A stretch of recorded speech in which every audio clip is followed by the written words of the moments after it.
KNLA ကရင်မျိုးသားလွတ်မြောက်ရေးတပ်မတော်ပူးပေါင်းတပ်တွေသိမ်းပိုက်ထားတဲ့ကရင်ပြည်နယ်မြောက်ရီမြို့နယ်တဲက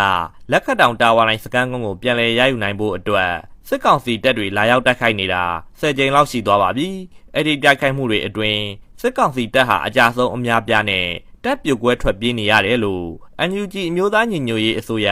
ကာကွယ်ရေးဝန်ကြီးဌာနဒုတိယအတွင်းဝင်ဦးမောင်မောင်ဆွေကပြောပါတယ်။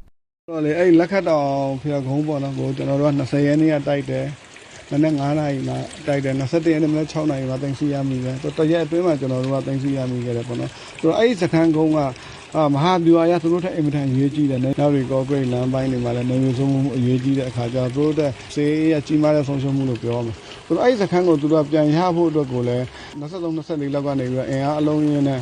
ပြန်ပြီးတော့သူတို့ကထိုးစစ်ဆင်ဖို့ကြိုးစားကြတယ်တောင်ကြီးကိုကတ်ဖို့ကြိုးစားတာပေါ့နော်ဒါပေမဲ့လည်းဒီနေ့တည်းတိုက်ပွဲ10ချိန်မကဘူးတိုက်ပွဲဖြစ်ပြီးအကြအဆုံးများစွာနဲ့လန်ပြီးတော့ပြန်ပြေးရတယ်တက်တွေကွဲတယ်ပြိုပြီးတော့ပြန်ပြေးရတယ်တိုက်ပွဲစပစ်တဲ့ဩဂုတ်လ10ရက်နေ့ကတပ်မ44လက်အောက်ခံခမရ118တပ်ရင်းက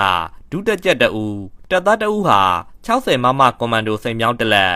MA2 တနက်တလက်ဆက်ဆက်ဘုံသီးကြည်တံတွေနဲ့အတူ KNLA ပူးပေါင်းတပ်ဖွဲ့တွေဘက်ကိုခိုလုံလာတယ်လို့လည်းကော်ပိုရာစစ်ကြောင်းရဲ့သတင်းထုတ်ပြန်ချက်မှာဖော်ပြထားပါတယ်။ခိုလုံလာသူတွေကို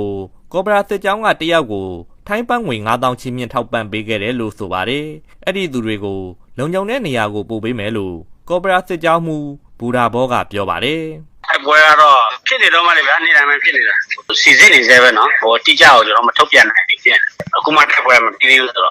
့ရောက်ကတော့ကျွန်တော်စီတော့ရောက်လာတာပေါ့တိတိစစ်ကလို့သိရတယ်သူတို့လုံခြုံမဲ့နေရာကိုပို့ပေးဖို့နဲ့ကျွန်တော်တို့ကတော့အဓိကတွေပြည်သူရင်နဲ့ပဲချိတ်ဆက်ရမှာပေါ့ဟုတ်ကိုယ်ကလည်းမိုးတဲလေတဲဆိုတော့ကျွန်တော်တို့စီမှာပဲရှိတယ်စစ်ကောင်စီတပ်ဟာလက်ခတ်တောင်ကြီးတုံတရာဂန်းကော်တထောင်ဖုံကြီးကျောင်းကြောက်လုံးကြီးရက်ကွက်နဲ့ခလာရ205တပ်ရင်းနေရာတွေကနေ KNLA ပူးပေါင်းကော်ပိုရာစစ်ကြောင်းတွေရှိရာဘက်ကိုအဆက်မပြတ်ပစ်ခတ်နေတယ်လို့လည်းဘူရာဘောကပြောပါတယ်အခြေအနေကတော့သူတို့ဒီနှစ်ခတ်တောင်ပြန်ရောက်တော့တစ်ထောက်ထိုးနေတာအခုလည်းရှိထိုးနေတာပဲကျွန်တော်တို့သိမ်းပိုက်ပြီးတဲ့အချိန်ကစပြီးတော့အခုချိန်นี้ဆိုစစ်ကြောင်းပြန်လေရရှိမထိုးတာဒီကနေ့ဆိုရင်10ကြိမ်ရှိပြီပေါ့စစ်ကြောင်းကတော့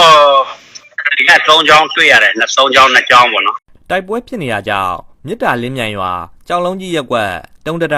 ာကြောင်မိုင်းနေရာတွေကဒေသခံ900ကျော်လောက်ဟာ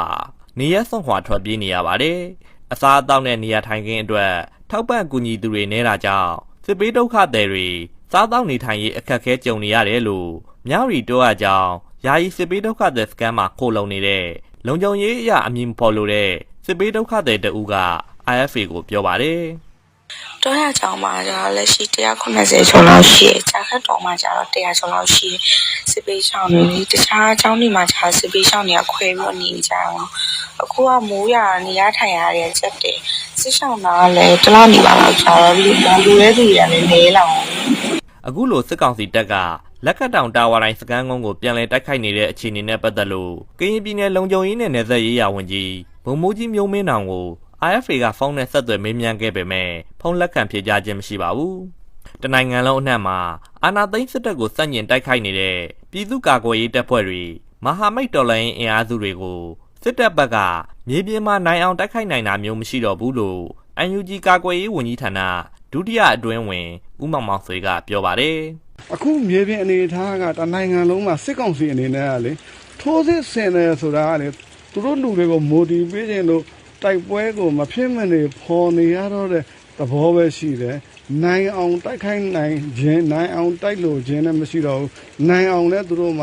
တိုက်ဖို့အတွက်အင်အားလည်းမရှိတော့ဘူး။စိတ်သက်ရေးရလည်းဘလို့မှကျွန်တော်တို့ပြည်သူ့ကာကွယ်ရေးတပ်မတော်သားတွေမဟာမိတ်တော်လှန်ရေးအင်အားစုတွေကိုရှင်ပြီးတော့မတိုက်နိုင်တော့ဘူးလို့ပဲပြောချင်ပါတယ်။လက်ရှိတိုက်ပွဲတွေအတွင်းမှာစစ်တပ်စစ်ကြောင်းတွေကအရာရှိတချို့နဲ့တပ်သားတွေထိုင်းနိုင်ငံမဲဆောက်မြို့ဘက်အထိစစ်ကြောင်းကိုစွန့်ခွာထွက်ပြေးနေတာကြောင့်သူတို့ကိုနေရာချထားပေးဖို့ကာကွယ်ရေးဝန်ကြီးဌာနအနေနဲ့ချိတ်ဆက်ဆောင်ရွက်နေတယ်လို့လည်းဦးမောင်မောင်ဆွေကပြောပါတယ်။ KNU တပ်မဟာ6ထိပ်ချုပ်နယ်မြေတွေဖြစ်တဲ့မြောက်ရီ၊ဘော်လီ၊ကော့ဂရိတ်၊တောင်ကြားအင်း၊ကျုံတူ၊ကြာအင်းစိတ်ကြီးဒေသတွေက